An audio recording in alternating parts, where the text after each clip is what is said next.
भाई विजय के द्वारा एक प्रोत्साहन देने वाली वचन हमें मिली है।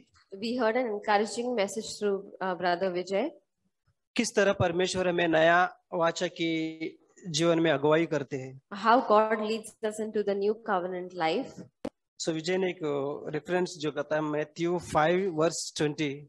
And one reference which he mentioned, Matthew 5:17. सो वहां पर बहुत क्लियरली यीशु मसीह ने कहा कि जब तक आपकी धार्मिकता फरीसी और जो इजराइल में सबसे बड़ा जो कलीसिया चलाते थे उनसे बढ़कर नहीं होगी, आप परमेश्वर के राज में प्रवेश नहीं कर पाओगे। And it says over there that unless your righteousness surpasses that of the scribes and Pharisees, you cannot enter the kingdom of heaven. So यहाँ पर एक हमारे लिए एक चेतावनी है। So we have a warning over here. Israel में जो फारिसी है और जो सदुक और फारिसी है, उस समय में यीशु मसीह के समय में एक एल्डर्स की तरह है वहां पर। So in Jesus' time, these scribes and Pharisees were like the elders. और उनकी धार्मिकता किस तरह की धार्मिकता है? खुद की धार्मिकता। But and their righteousness was what kind of righteousness? It was a self-righteousness. इसलिए यीशु मसीह कहते हैं उनकी धार्मिकता से बढ़कर तुम्हारा होना चाहिए। And that's why Jesus says that your righteousness should surpass that of their righteousness. उनकी धार्मिकता खुद की है।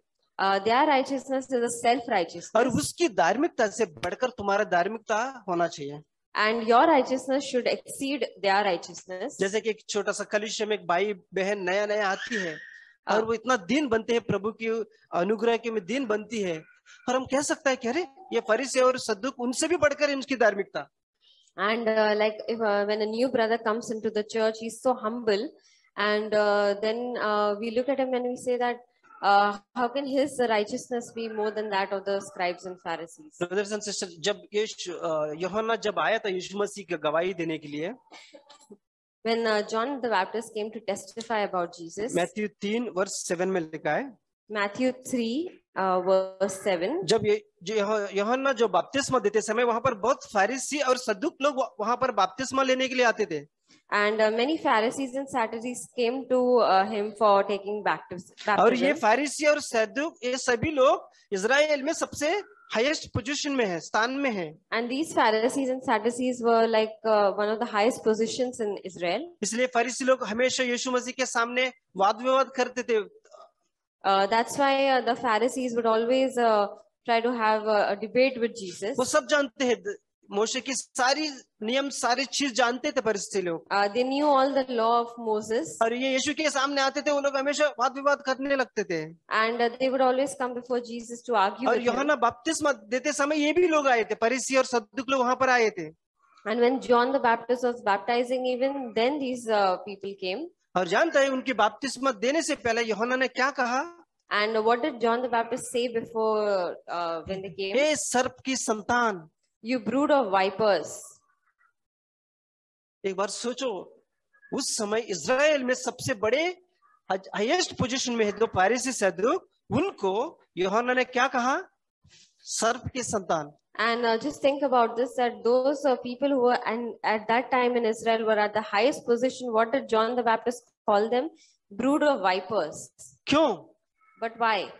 क्योंकि वो लोग अपनी खुद की धार्मिकता लेके आया है। Because they came in their own self-righteousness. सोचा हमसे ज्यादा कोई जानते नहीं है। For them, they thought that nobody knows more than them. हम मोशे की पूरी धर्मशास्त्र को जानते थे। That they know the entire Mosaic law. और यहाँ पर बाकी लोग जो है हमसे कम हैं। And that others are lower than them. और परमेश्वर ने यूहन्ना को इतना रोशनी दिया कि उनको ये कहने के लगा, हे सर्प की संतान। And God gave such a revelation to John the Baptist that he could call them brood of vipers. Matthew 3:8 में लिखा है कि जब तक पश्चाताप का फल नहीं लाएगा। Matthew chapter 3:8 it says, therefore bear fruit in keeping with repentance. ये मत कहो कि हम अब्राहम की संतान हैं या हम फरीसी की संतान हैं, हम सद्दुक की संतान हैं। And do not say that you are the descendants of Abraham or Pharisee or Sadducees. Brothers and sisters, कई बार हम मसीह जीवन में हमारा चरित्र लेकर आते हैं कि हमारा पूर्वज ने मसीह पर विश्वास किया है, उस आधारित पर मैं भी मसीह बन गया हूँ। So many times we come in when we become a Christian, it is because the previous generations were Christian. अगर आपके दादा दादी अगर पूर्वज ने प्रभु पर विश्वास किया है, उसकी नतीजा पर आपकी उद्धार नहीं होगी। And just because your grandparents have believed in the Lord, you will not be saved. आपको खुद की धार्मिकता पर डिपेंड नहीं होना है आपको। You do not have to depend on your own self-righteousness. जैसे कि आपके माँ बाप या आपके दादा दादी, आप पूर्वज ने परमेश्वर पर विश्वास किया है और आप उस पर निर्भर होते हैं कि उनके द्वारा मैं बच जाऊंगा। Or something like your parents or your grandparents believed in the Lord, you cannot depend on them, that through that you will be saved. नहीं, इसलिए कि 8वां 9वां वचन में लिखा है कि और ये मत भी सोचो कि हम अब्राहम की संतान हैं। And like it says in verse 9 that do not suppose that you can say to yourselves, we have Abraham for our father. तो वो आगे लिखा है कि परमेश्वर इन पत्थरों को क्या बनाएगा?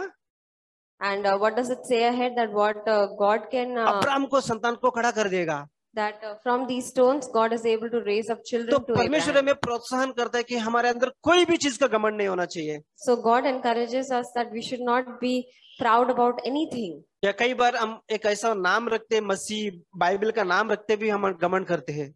Or if we keep a biblical name, even then that we become proud. कुछ लोग अपने पूर्वजों के ऊपर डिपेंड होते हैं कि उनके द्वारा मैं उद्धार पाऊंगा, नहीं तो एक अच्छा नाम मसीह नाम रखने से मैं उद्धार पाऊंगा। Or they feel that some feel that their previous the ancestry was in Christ, so that they can be saved. नहीं ब्रदर्स, आपकी धार्मिकता फरीसी और सदूक उन लोगों से बढ़कर होना चाहिए। No, brothers and sisters, your righteousness should surpass that of the Pharisees and scribes. जब तक आपकी धार्मिकता उनकी स्टैंडर्ड से हायर लेवल में नहीं पहुंचेगा, Unless your righteousness exceeds theirs, आप परमेश्वर के राज्य में प्रवेश नहीं कर पाओगे। you will not be able to enter the kingdom of heaven. बहुत गंभीर बात है। This is a very serious हम thing. इसको दिल में लेना चाहिए। We need to take it to heart. 1 Timothy 1:5 में पौलुस क्या बोलते हैं? In 1 Timothy 1:5, वहां पर लिखते हैं कि हम पढ़ेंगे। Kiran, can you read brother 1 Timothy 1:15?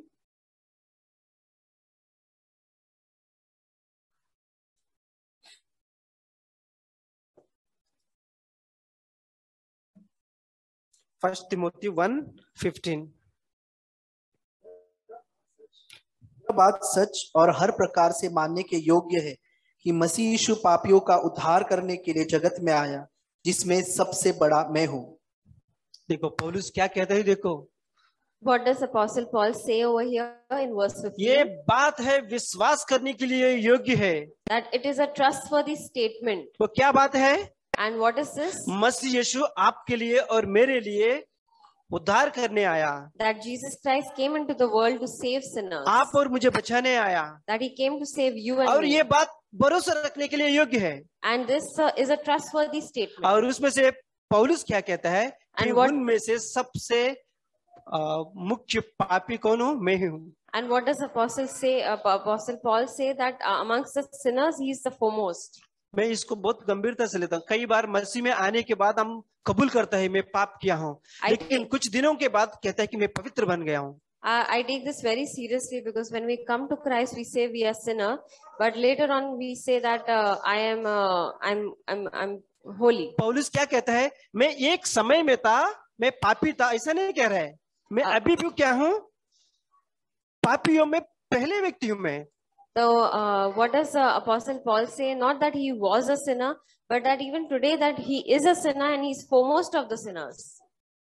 कल्पना करो कि पौलुस यीशु मसीह को यहाँ पर देख रहा, And imagine that Apostle Paul sees Jesus at this higher place, और पौलुस ये इस जगह पे है, and he is at the lower place, और ये कहता है कि मैं पापियों में पहले व्यक्ति कैसे बन जाऊंगा?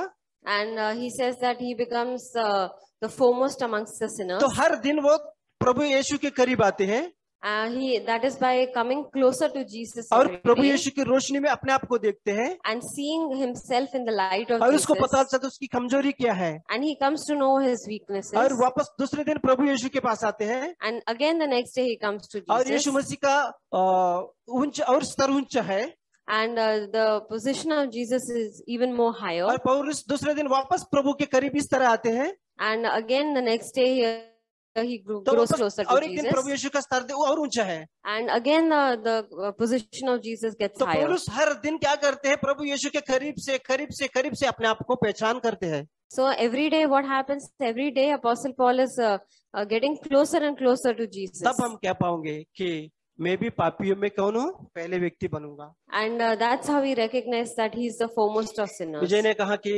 नया करार की लाइफ जीने के लिए हमें विश्वास से जीना है हमको.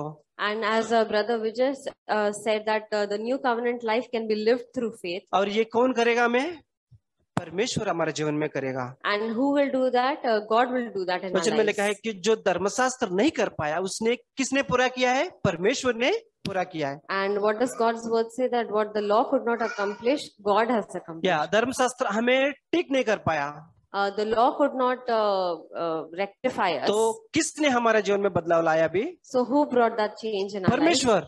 It was God. क्या हमने किया है?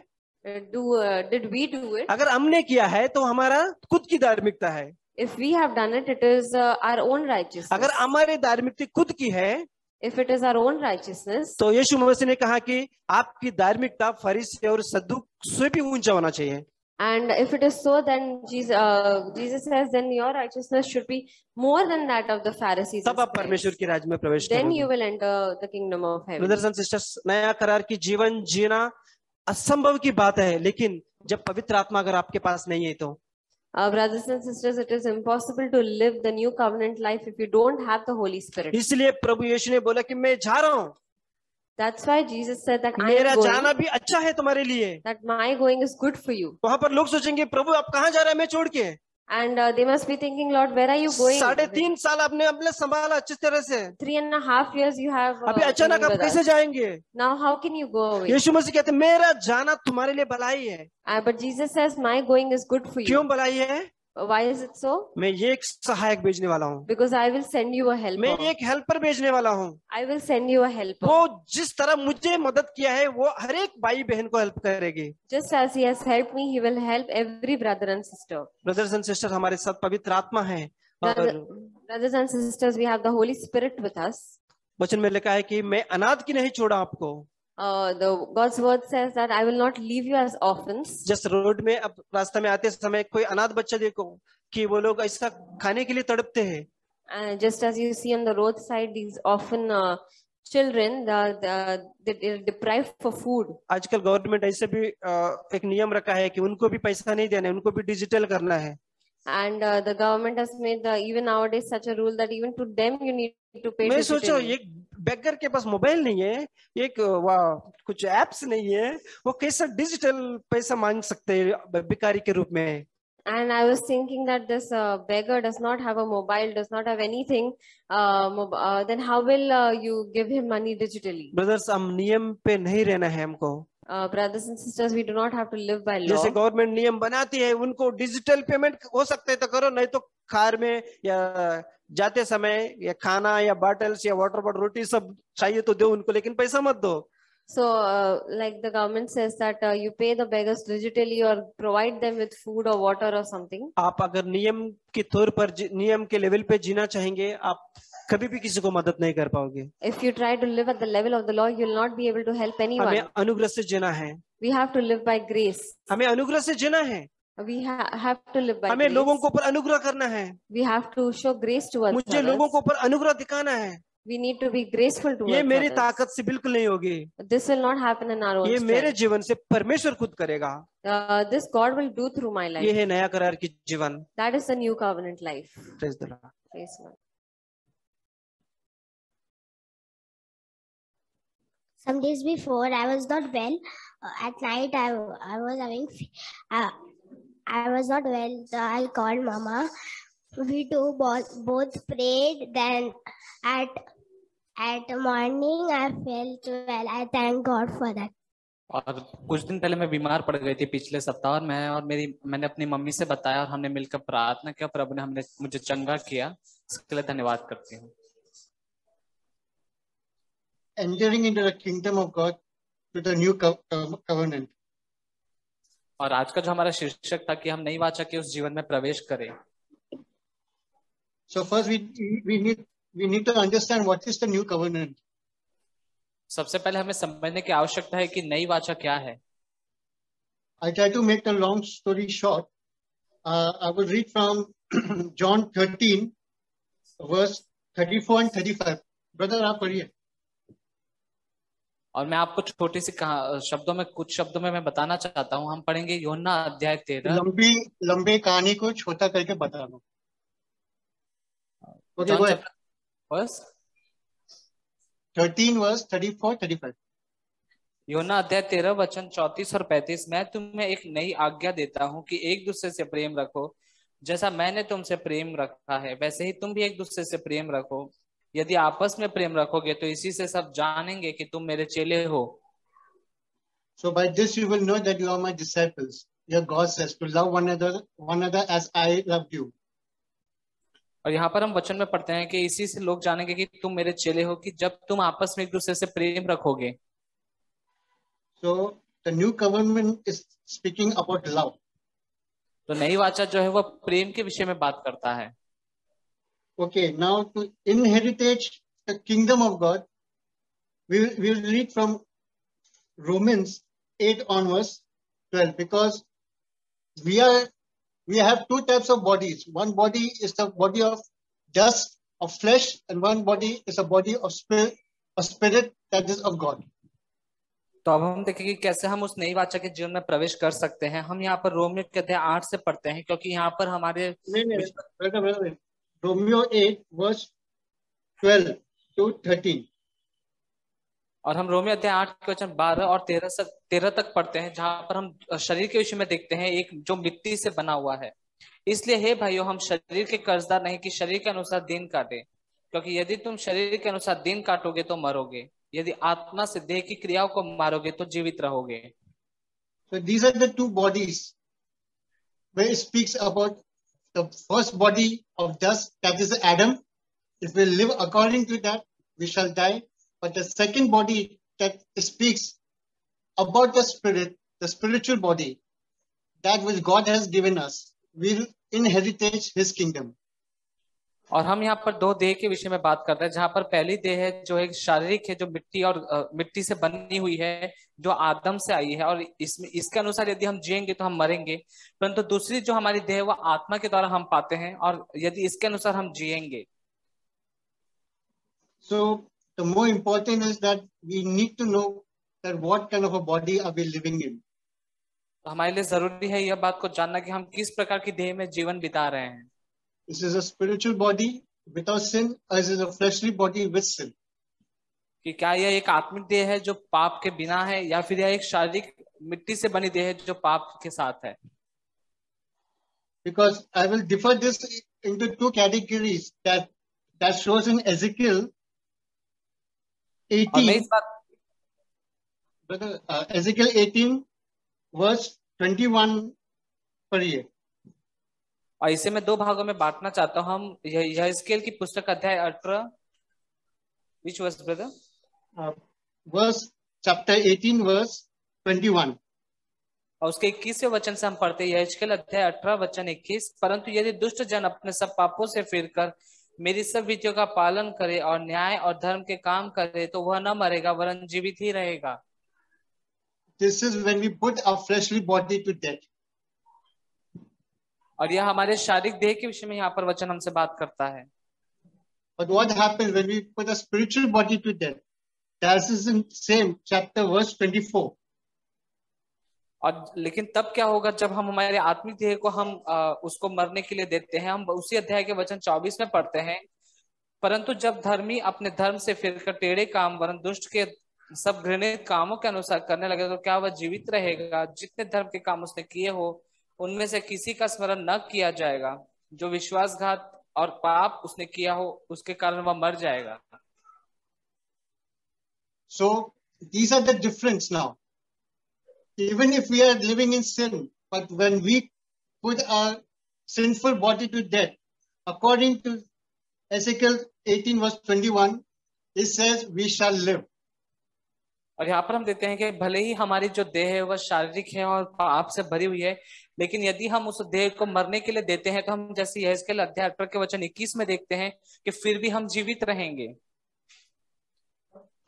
So the only way that we can say is, if we want to inherit the kingdom of God, we want to be the head of His kingdom as children of God, we should realize if we are in a sinful body, we need to put that sinful body to death and bring it alive in Christ, so that we can get into His kingdom. Amen. God bless you all. और यदि हम परमेश्वर के राज्य में प्रवेश करना चाहते हैं, उसके वारिस बनना चाहते हैं, तो हमारे लिए आवश्यक है कि हमारी जो देह है उसे हम मरने के लिए दें, जिसके द्वारा ही हम उसमें प्रवेश कर पाए। आमीन। प्रभु आपको आशीष करे।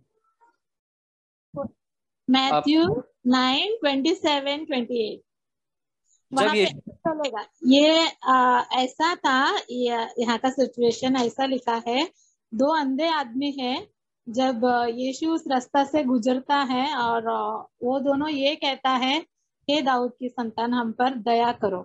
जब वो घर के अंदर जाता है, उनके पीछे चले जाता है और कहता है हम पर दया करो। तो यीशु एक प्रश्न पूछता है उनको, क्या मैं आपके लिए कर सकता हूँ? आपको लगता है मैं ये कर सकता हूँ करके? तो उन्होंने बोलता है हाँ हमें लगता है आप कर सकता है। तो जब ओके सिस्टर बोलो। Here in Matthew 9:27, the context is when 2 blind men come to Jesus and ask for healing, and they said, "Son of David, have mercy on us." And Jesus came and Jesus asked, "Do you believe that I am able to do this?" And then they replied, "Yes, Lord."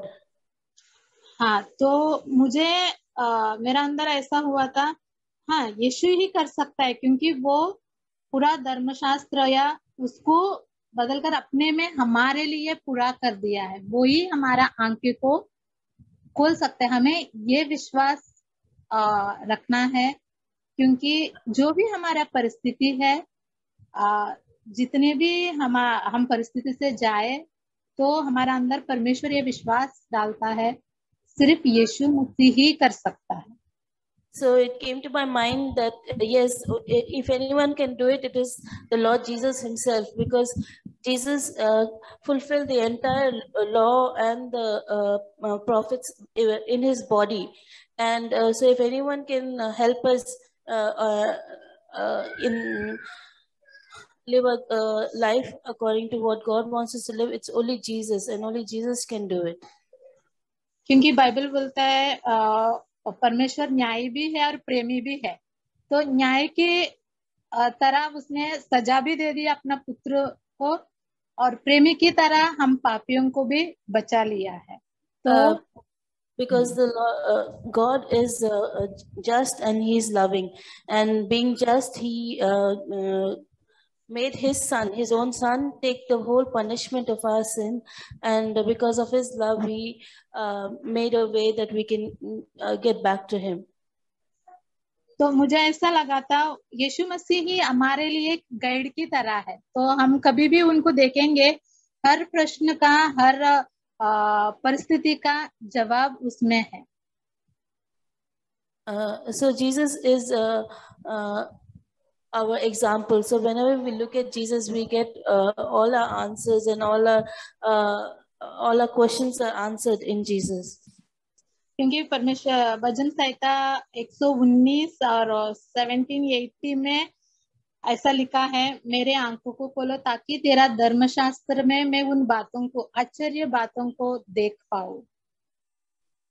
In Psalm 119 it says, Lord, open my eyes so that I can see the things in which are written in your law.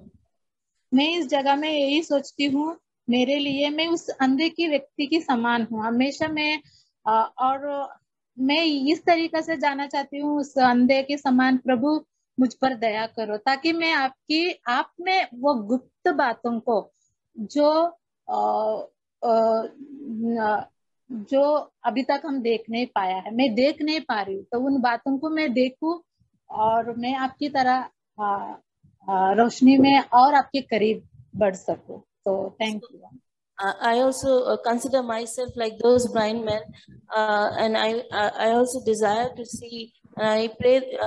My prayer is that God would open my eyes that I can see all those hidden truths and hidden secrets in God's law. Thank you. Thank you sister, thank you. एक ऐसा विश्वास के ऊपर मैं बोल रही हूँ, जैसे कल एक मतलब हम, हेलो सुनाई दे रहा है? Yes, sister.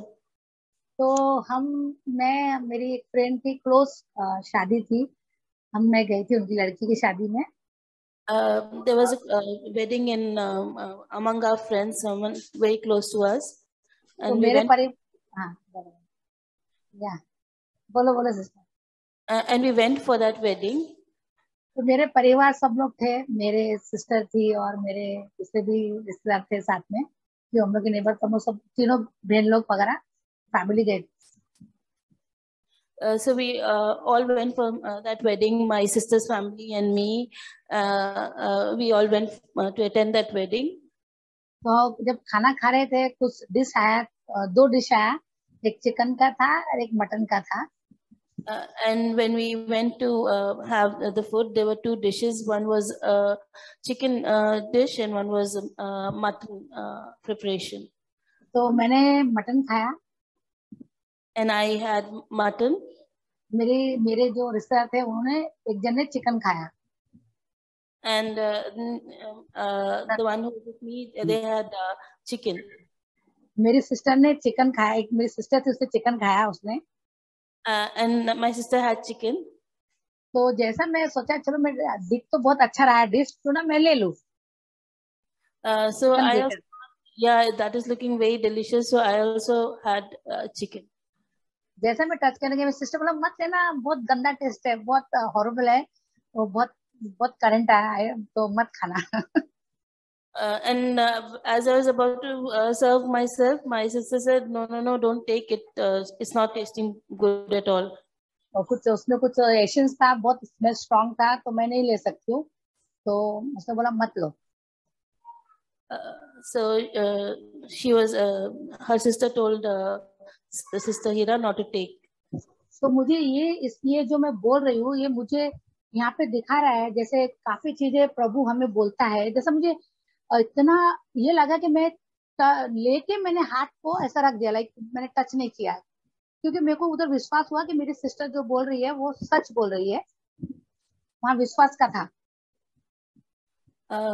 And I was just reaching out and I was about to serve myself, but I trusted my sister and I didn't take that curry.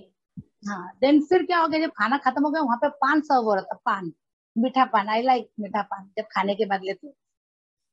And after the meal, they were serving pan, and they were serving the sweet pan, which I really like. मैंने लिया, मेरी sister ने लिया, मेरे हाथ में था पान। And I took, and my sister took, and I was holding the pan in my hand. मैंने पहले सौंफ खाया। Pardon? सौंफ, that क्या बोलते सौंफ? And तो I had सौंफ।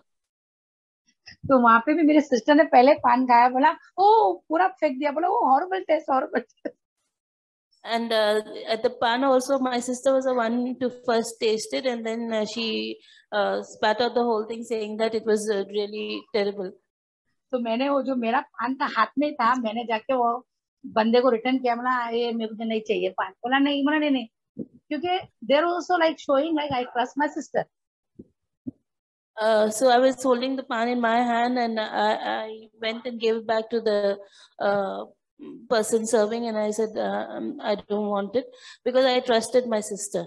तो जब हम लोग कार में बैठ के आ रहे थे, तो मेरे को गॉड ने डाला, तो मैंने मेरी सिस्टर को बोला, पता है ये पान और ये जो मटन, इतना वो चिकन कितना टेस्टी था, पान भी इतना दिखने में इतना टेस्टी था, पर मैंने नहीं खाया। क्यों नहीं खाया पता है? मैंने उसको बोला। So when we were coming back from there in the car, and we were discussing, and I said the mutton and the pan and chicken, everything was so tasty, but I didn't eat that chicken and pan. You know why? तो उसने बोला हाँ क्यों? मैं बोला क्योंकि यहाँ पे मुझे तुझ पर ट्रस्ट था कि मेरी जो बहन खा रही है और जो बोल रही है वो सच है. She said, why? And I said, because I knew that when my sister is saying and she's telling it's not good, I trusted her and I knew that she's telling the truth. तो मैं उसको बोल रही थी वो भी believer है. मतलब पता है गॉड मुझे जो सिखा रहा था विश्वास भी ऐसे ही है. So God is teaching me that faith is also something like that. Mean जब कितनी चीजें बाइबल में लिखी है गॉड ने बोला है ये चीजें सही है ये चीज नहीं है. So the Bible teaches us, yes, this is true and this is wrong. तो मैं सोच रही थी जब गॉड क्रॉस पे गया वो जस्ट ऐसे नहीं गया कि जस्ट हाँ तुम लोगों ने पाप किया. उसको पता था सीरियसनेस कितना बड़ा सिर्फ कितना बड़ा चीज है जो हमें गॉड से सेपरेट कर देगा. And when Jesus died on the cross, he didn't just go simply, because sin is such a big thing and very serious matter, and it has to be paid for. And that's why Jesus died on the cross. तो उधर दिखा रहा था मुझे दो चीजें. मुझे इतनी कल मुझे बहुत अंदर से हिला था कि भाई विश्वास अगर हम नहीं करेंगे जो गॉड ने बोला है तो हम ऐसे फील करेंगे. अगर हम विश्वास करेंगे जैसे मैंने कुछ चीज खाई नहीं ताकि मुझे कुछ हो ना जाए लाइक मेरी सिस्टर बता रही थी. तो बहुत अच्छी बात हो गई कि विश्वास करने से कितना फायदा हुआ. लाइक वो चीजें मुझे हार्म नहीं किया. And when we believe, like how I believe my sister and I avoided those things which are not good, that having faith is such a good thing that we can avoid the things which are not good for us. क्योंकि मेरे को health का issue है. I can not eat. मैं perfume का smell या strong खाने का स्मेल या कुछ मैं नहीं खा सकती. तो मैं सोची wow God you are so good. किसी को रखा है मेरे तो बचाने के लिए भी. देखो and I, because of my health, I can't take strong flavors and strong spicy food, and I was thinking good that my sister was there to warn me. तो ऐसे मैं बोलूंगी भाई बहन लोग को क्या प्रभु मुझे कल बता रहा था कि मतलब प्रभु का ऐसे ही हम विश्वास करना है. जो चीजें है हम परफेक्ट तो नहीं है पर हमारी कोशिश जारी होनी चाहिए कि हम परफेक्ट बने. बस थैंक यू गॉड जो मुझे उजाला दिया. So we need to also be like that. We need to believe, and our faith should also be like that. Thank you God. आज हमने नए करार के विषय में सुना कि किस तरह से परमेश्वर हमारी अगुवाई करते हैं. Today we heard about the new covenant, that how God will lead us. और हमने ये भी सुना कि पुराने नियम के लोग परमेश्वर की व्यवस्था पर नहीं चल पा रहे थे. And we also heard that how the people under the old covenant were not able to follow keep God's commandments. और ये बात परमेश्वर ने खुद कहा है इब्रानी अध्याय 8 में. And the same thing God spoke in Hebrews chapter 8. और उसके 8वें अध्याय के 9वें वचन में ऐसा लिखा है कि ये लोग मेरी व्यवस्था पर स्थिर न रहे.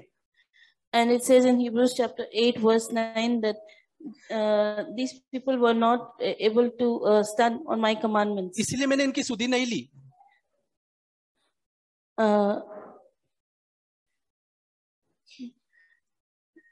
Because they did not continue in my commandment and I disregarded them. लेकिन नए करार में जो परमेश्वर ने हम सबके लिए कॉलिंग रखा है वो ये है.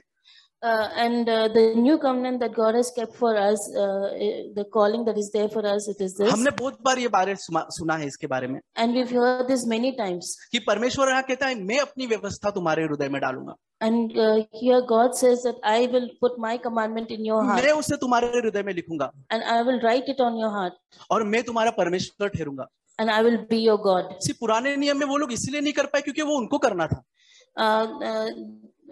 In the old covenant, the people were not able to keep God's commandment because it was something they had to do by themselves. नए करार का मेन रेवलेशन ये है, मेन ब्लेसिंग ये है और नया सहायता ये है कि परमेश्वर हमारे लिए करता है. And in the new covenant, the new blessing and the new revelation that God is giving us is that God is going to help us. भाई विजय ने जो आखिरी वचन बांटा जो पुराने व्यवस्था में नहीं कर रहे थे, 10वां वचन लालच जो बोला अंदर होता है कोई देख नहीं सकता. Brother Vijay also was sharing towards the end about the 10th commandment, that is about coveting and greed. That's something that people cannot see. जो हमारे अंदर रहता है और कोई देख नहीं सकता. That is within us and people cannot see. और परमेश्वर कहता है मैं तेरे हृदय को ही बदल दूंगा. But God says that I'm going to change your heart. और वो कहता है वो हृदय में मैं लिख दूंगा. And in that heart I'm going to write my commandments. देखो जो हमारे अंदर गुप्त रहता है परमेश्वर उसको ही बदलना चाहता है. And see the thing that was hidden within us, that God wants to change that itself. और अभी एक बहुत इंपॉर्टेंट चीज आप देखो brothers and sisters. And there's another very important thing. पुराने चीज की व्यवस्था ने कभी लोगों को परमेश्वर के निकट नहीं लाया. The things which are there under the old covenant that never brought people closer to God. Bible कहता है वो लोग परमेश्वर से डरते थे. The Bible tells us that they were afraid and they were fearful of God. और मूसा से कहते थे मूसा तू बात कर हमारे लिए. And they used to tell Moses, you go and speak to God. तब यहाँ पर देखो उसका 11वां वचन में लिखा है. And here in Hebrews 8 chapter 11 it says. जब ये सारी चीज परमेश्वर हमारे लिए करता है तो क्या परमेश्वर चाहता है? When God performs all these things for us, what does God desire? वो कहता है और हर एक अपने देश वालों से और अपने भाइयों से ये शिक्षा न देगा कि तू प्रभु को पहचान. It says none of them shall teach his neighbor and none his brother saying know the Lord. क्योंकि छोटे से बड़े सब मुझे जानेंगे. For all shall know me from the least of them to the greatest of them. So नए करार का बड़ा उद्देश्य क्या था? So what was the main learning from the new covenant? कि हम पिता को जाने. The main purpose was that we come to know the Father. पुराने करार में व्यवस्था ने कभी उनको पिता को जानने का अवसर नहीं दिया. The old covenant, there was no need for them to know the Father. जब जब पाप होता था परमेश्वर से भागते थे. Whenever they did sin, they should just run away from God. क्योंकि वो सोचते थे कि परमेश्वर हमें दंड देने वाला है. Because they realize that God is going to punish us. परमेश्वर तैयार है हमको मारने के लिए. That God is ready to kill us. और आदम हवा से हम देख सकते थे जैसा पाप किया वो परमेश्वर से भागने लगे. From the time of Adam and Eve, we can see that whenever they sin, they used to run away and hide from God. लेकिन आपको पता है नए करार का ब्लेसिंग क्या है? And do you know what's the blessing of the new covenant? या परमेश्वर चाहता है कि हम उसको पहचाने. That God wants us that we recognize Him. और आपको पता है क्या पहचाने? And you know what God wants us to see? उसका 12वां वचन. In verse 12 it says. क्योंकि मैं उनके अधर्म के विषय में दयावंत रहूंगा. It says, for I will be merciful to their unrighteousness. और उनके पापों को फिर स्मरण न करूंगा. And their sins and their lawless deeds I will remember no more. ये वचन आपको क्या करता है? How does this verse? ये आपको मोटिवेट करता है कि प्रभु आपके साथ है. This verse motivates us that God is there with us. अगर आपसे पाप हो गया. And if you sin, अगर आपसे गलती हो गया, and if you make a mistake, हमको भागने की जरूरत नहीं है. There is no need to run and कोई hide. है हमारी सहायता करने के लिए. There is someone to help us. कोई हमें बचाने के लिए है. There is someone to protect us, to अगर brothers save and us. Sister कोई आपको हमेशा सपोर्ट करने के लिए आपके साथ में खड़ा रहेगा, क्या आप एनकरेज होगे या डिस्करेज होगे? If there is a brother or sister there with you to always encourage you, will you be encouraged or discouraged? आप लोग बोलो, क्या कोई आपको हमेशा सपोर्ट करने के लिए आपके बाजू में रहेगा, आपसे गलती होने पर भी आपको वो मोटिवेट करता रहेगा, तो आप एनकरेज होगे या डिस्करेज होगे? If there's someone next to you who always there to support you, will you be encouraged or discouraged? कोई डिस्करेज नहीं होगा. No one will be discouraged. कोई एक बच्चा माँ बाप से डिस्करेज हो जाएगा? Will any child be discouraged by क्योंकि the माँ बाप parents? उसको हमेशा एनकरेज करते हैं. Because the parents are always encouraging their children. क्या माँ बाप से कोई बच्चा भाग जाएगा? Will any child run away from their parents? नहीं, क्योंकि उसको एनकरेजमेंट वहां से आ रहा है. Because they are there to encourage their child. और रोमियो अध्याय 8 में लिखा है, अगर परमेश्वर तेरे साथ है तो तेरे विरोध कौन है? In Romans 8 it says, if God is there with us, then who can be against us? पुराने नियम में लोगों ने परमेश्वर को पहचाना नहीं. In the Old Testament, the people failed to recognize God. लेकिन नया करार में परमेश्वर चाहता है कि हम उसको पहचाने. But in the new covenant, God wants us that we recognize Him. आपको पता है अनंत जीवन क्या है? Do you know what is eternal life? यूहन्ना अध्याय 17:3 में यीशु वही कहता है, अनंत जीवन क्या है? पिता को और मुझे तू जाने. In John chapter 17 verse 3, Jesus says that about eternal life, that हम we पिता come के to उस know, प्यार को जाने. that we come to know the Father, we come to know His love. और जब हम उसको जानेंगे तो हम ऑटोमेटिकली अनंत जीवन में प्रवेश कर चुके हैं. And once we know that, we automatically have entered eternal life. Daniel अध्याय 11 में उसने पहले ही प्रोफेसी कर दिया था. In Daniel chapter 11, he had already prophesied in the beginning itself. जो कोई अपने परमेश्वर को जानेगा वो नया बल पाएगा. Those who know their God shall be strong. Those who know their God will renew their strength. उनका strength renew हो जाएगा. They will renew their strength. किसका strength renew होगा? Whose strength will be renewed? जो आज्ञा का पालन करने वाले उनका नहीं. Not the ones who keep the commandment. धर्मिष्ठ शास्त्रियों का नहीं. Not the people of the law. जो लोग निर्बल है. The people who are weak. तो भी परमेश्वर को जानते हैं. And they know their God. कि मेरा परमेश्वर मेरे साथ है. That God is with me. वो मुझे कभी ठोकर नहीं खिलाएगा. He's never going to push me away. वैसे लोगों का strength वापस से रिन्यू होगा. Those people will renew their strength. क्या आप निर्बल हो brothers and sister? Brothers and sisters, are you weak? आपको ऐसा लगता है कि हाँ मैं फेल हो चुका हूँ? Do you feel that yes, I have failed? लेकिन आप ये बात याद रखना कि परमेश्वर आपके साथ है.